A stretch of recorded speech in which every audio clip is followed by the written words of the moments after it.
मैं गरिमा अग्रवाल आप सभी का वंदन करती हूँ, अभिनंदन करती हूँ। आइए आज हम सुनते हैं देव उठनी एकादशी की कहानी। एक राजा के राज्य में सभी एकादशी का व्रत रखते थे। प्रजा तथा नौकर चाकरों से लेकर पशुओं तक को एकादशी के दिन अन्न नहीं दिया जाता था। एक दिन किसी दूसरे राज्य से एक व्यक्ति राजा के पास आकर कहने लगा कि मुझे नौकरी पर रख लो। तो राजा ने उसके सामने एक शर्त रखी कि रोज तुम्हें खाने के लिए सब कुछ मिलेगा, पर एकादशी को अन्न नहीं मिलेगा। उस व्यक्ति ने उस समय तो हाँ कर ली, पर एकादशी के दिन जब उसे फलाहार का सामान दिया गया तो वह राजा के सामने जाकर गिड़गिड़ाने लगा, महाराज, इससे तो मेरा पेट नहीं भरेगा, मैं भूखा ही मर जाऊंगा, मुझे अन्न दो। राजा ने उसे शर्त की बात कही, पर वह अन्न छोड़ने को राजी न हुआ। तो राजा ने उसे आटा, दाल, चावल आदि दिला दिए। वह नित्य की तरह नदी पर पहुंचा और नहाकर भोजन पकाने लगा। बना चुका तो भगवान को बुलाने लगा, आओ भगवान, भोजन तैयार है। बुलाने पर भगवान पीतांबर धारण किए चतुर्भुज रूप धारण कर आ पहुँचे तथा प्रेम से उसके साथ भोजन करने लगे। खा पीकर भगवान अंतर्ध्यान हो गए तथा वह भी अपने काम पर चला गया।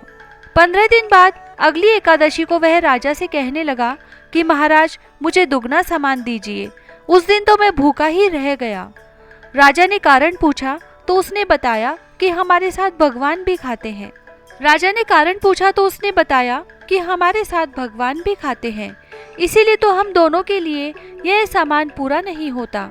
तो राजा बोले, मैं नहीं मान सकता कि भगवान तुम्हारे साथ खाना खाते हैं।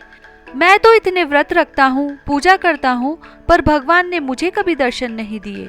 राजा की बात सुन वह बोला, महाराज, यदि विश्वास न हो तो आप साथ चलकर देख लें। राजा एक पेड़ के पीछे छिपकर बैठ गया।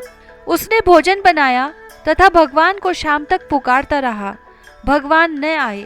अंत में उसने कहा कि हे भगवान, यदि आप नहीं आए तो मैं नदी में कूदकर प्राण त्याग दूंगा। पर भगवान नहीं आए तो वह उठकर प्राण त्यागने के उद्देश्य से नदी की तरफ बढ़ा। तो शीघ्र ही भगवान ने प्रकट होकर रोक लिया और साथ बैठकर भोजन करने लगे तथा शीघ्र उसे अपने विमान में बिठाकर अपने धाम ले गए। यह देख राजा ने सोचा कि व्रत उपवास से तब तक कुछ फायदा नहीं होता जब तक मन शुद्ध न हो। इससे राजा को भी ज्ञान प्राप्त हुआ तथा अंत में वह भी स्वर्ग को प्राप्त कर सका।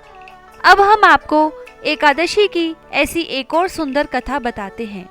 एक राजा था, उसके राज्य में प्रजा सुखी थी। एकादशी को कोई भी अन्न नहीं बेचता था, सभी फलाहार करते थे। भगवान ने एक बार उनकी परीक्षा लेनी चाहिए, इसीलिए भगवान ने एक सुंदरी का रूप धारण किया तथा सड़क पर बैठ गए। राजा अचानक उधर से निकले तो सुंदरी को देखकर चकित रह गए। राजा ने उससे पूछा कि तुम कौन हो और इस तरह यहाँ क्यों बैठी हो? तो वह बोली, मैं निराश्रित हूँ, नगर में कोई जाना पहचाना नहीं, किससे सहायता मांगूं? राजा उसके रूप पर मोहित था। वह बोला कि तुम मेरे महल में चलकर मेरी रानी बनकर रहो। तो सुंदरी बोली, मैं तुम्हारी बात मानूंगी, पर तुम्हें राज्य का अधिकार मुझे सौंपना होगा।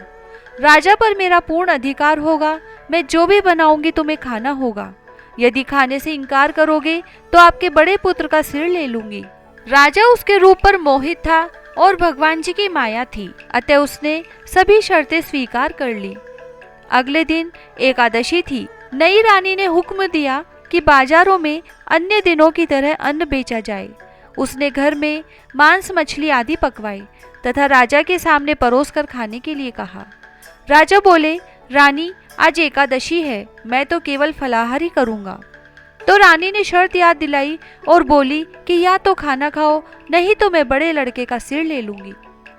राजा ने अपनी स्थिति बड़ी रानी से कही तो बड़ी रानी बोली, महाराज, धर्म मत छोड़ो, लड़के का सिर दे दो। पुत्र तो फिर भी मिल जाएगा, पर धर्म जाकर फिर वापस नहीं मिलेगा। इस दौरान बड़ा लड़का खेलकर आ गया और माँ की आंखों में आंसू देखकर वह माँ से रोने का कारण पूछने लगा। तो माँ ने उसे सारी बातें बताई। तो वह बोला कि मैं सिर देने के लिए तैयार हूँ, पिताजी के धर्म की रक्षा होगी और जरूर होगी। इधर राजा ने भी दिल कड़ा करके दुखी मन से तलवार ले पुत्र का सिर काटने की तैयारी की। तो रानी के रूप में विष्णु भगवान ने राजा का हाथ रोक लिया तथा असली बात राजा को बताकर कहा कि तुम परीक्षा में पास हुए। भगवान ने प्रसन्न मन से उन्हें वर मांगने को कहा तो राजा ने कहा, भगवान आपका दिया सब कुछ है, हमारा उद्धार करो। उसी समय एक विमान उतरा।